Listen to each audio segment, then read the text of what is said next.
जय श्री कृष्णा। तुलसी माता की कहानी। कार्तिक के महीने में सब स्त्रियां तुलसी माता को सींचने जाती। कोई धन मांगती, कोई पुत्र मांगती, कोई सुहाग मांगती। सब कोई तो सींच कर आ जाती, पर एक डोकरी सवा पहर दिन चढ़े उठती और सवा पहर दिन चढ़े तक तुलसी माता की पूजा करती। तुलसी सींचती और तुलसी माता को रोज कहती, तुलसी माता सत की दाता, मैं बिरला सींचू तेरा, तू कर निस्तारा मेरा। तुलसी माता बहू दीजिए, बेटी दीजिए, पोता दीजिए, लडवो दीजिए, गडवो दीजिए, पीताम्बर की धोती दीजिए, पाट का नाथना दीजिए, घी का कुंडा दीजिए, मीठा मीठा खीर खांड का भोजन दीजिए, दाल भात का ग्रास दीजिए, लाच दीजिए, लक्ष्मी दीजिए, बेटा पोता को हाथ दीजिए, चटके मटके की चाल दीजिए, पटके की मौत दीजिए, तुलसी को पत्तों दीजिए, मुंह में गंगा जल दीजिए, सूरज जी के साख दीजिए, जल जमुना को नीर दीजिए, 11 को दिन दीजिए, मरु जब वैकुंठ को वास दीजिए, चंदन को दाग दीजिए, मरु जब आप श्री कृष्ण के कान दीजिए, हर हर करते वैकुंठ ले जाजे, रोज इतना कहकर आती। डोकरी की इतनी बातें सुन सुनकर तुलसी माता सूखने लगी।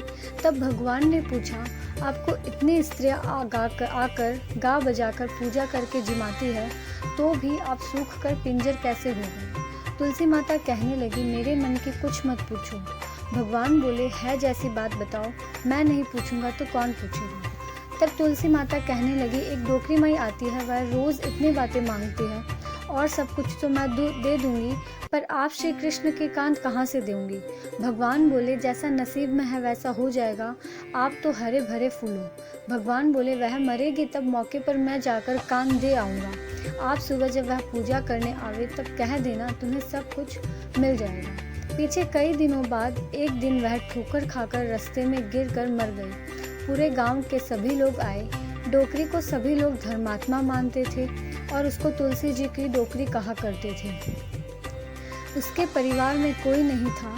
गांव वालों ने इंतजाम किया, उसको नहलाया धुलाया, वैकुंठी सजाई।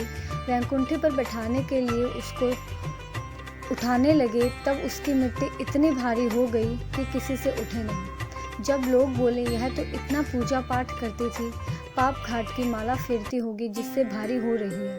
पूरे गांव में चर्चा हो गई कि यह डोकरी माई भक्ति थोड़ी ही करती थी, यह तो छल कपट की माला फेरती थी।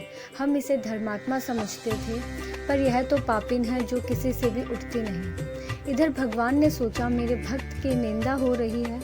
भगवान बूढ़े ब्राह्मण का वेश धर कर आए और पूछने लगे, इतनी भीड़ क्यों है? लोग कहने लगे, यह डोकरी माई मर गई है, पापिनी थी, किसी से उठ नहीं रही। सब उठा उठा कर थक गए। तब वह ब्राह्मण बोला, मुझे एक बार डोकरी के कान में कहने दो, फिर देखो उठती है या नहीं। सब लोग कहने लगे, तुम भी मन के निकाल लो। तब भगवान डोकरी के कान में बोले, डोकरी माई मैं आ गया हूँ, तू बिरला सिंची मेरा, मैं करूँ निस्तारा तेरा। डोकरी माई बहू ले, बेटी ले, पोता ले, लडवा ले, गडवा ले, पीताम्बर की धोती ले, पाट का नाथना ले, घी का कुंडा ले, मीठा मीठा खीर खांड का भोजन ले, दाल भात का ग्रास ले, चटके मटके की चाल ले, पटके की मौत ले, तुलसी का पत्ता ले, मुख में गंगा जल ले, झालर की झनकार ले, साईं का दर्शन ले, 11 का दिन ले, चंदन का दाग ले, वैकुंठ का वास ले, आप श्री कृष्ण के कान ले। इतना सुनते ही टोकरी हल्की हो गई। भगवान सबको बुलाकर बोले, आओ उठाओ। भगवान ने हाथ लगाया और डोकरी उठ गई। सबने अचंबा किया, खूब धूमधाम से चले।